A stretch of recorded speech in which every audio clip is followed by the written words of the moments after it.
猫と日本語。猫和日语 Cats and Japanese. 日本語のフレーズ。 Japanese phrases.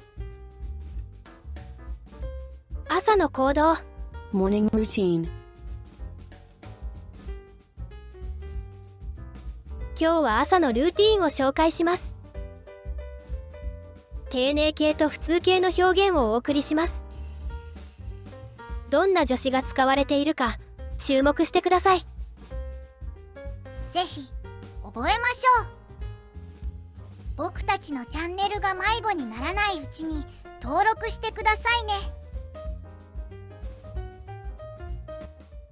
Awake. 目が覚めます。目が覚める。Wake up at 7 o'clock. 7時に起きます。7時に起きる。Wake up the child. 子供を起こします。子供を起こす。Use the restroom.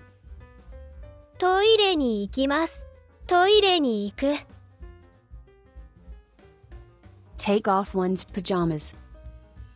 パジャマを脱ぎます。パジャマを脱ぐ。Change clothes. 服を着替えます。服を着替える。Wash one's face. 顔を洗います。顔を洗う。Brush one's teeth. 歯を磨きます。歯を磨く。Shave one's beard. ひげを剃ります。ひげを剃る。Comb one's hair. 髪を溶かします。髪を溶かす。Do one's makeup. メイクをします。メイクをする。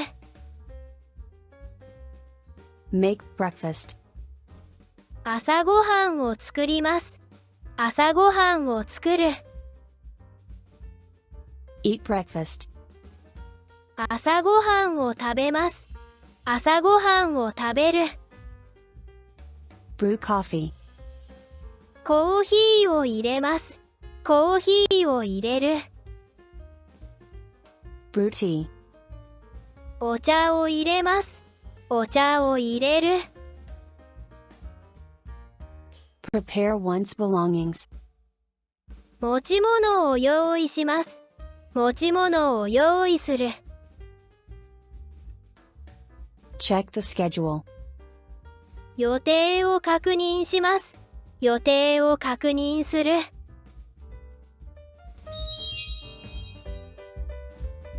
番組はいかがでしたか？何度も聞いて発音を確認しましょう。番組を見てくれてありがとうございました。リクエストと質問をお待ちしています。チャンネル登録といいねお願いします。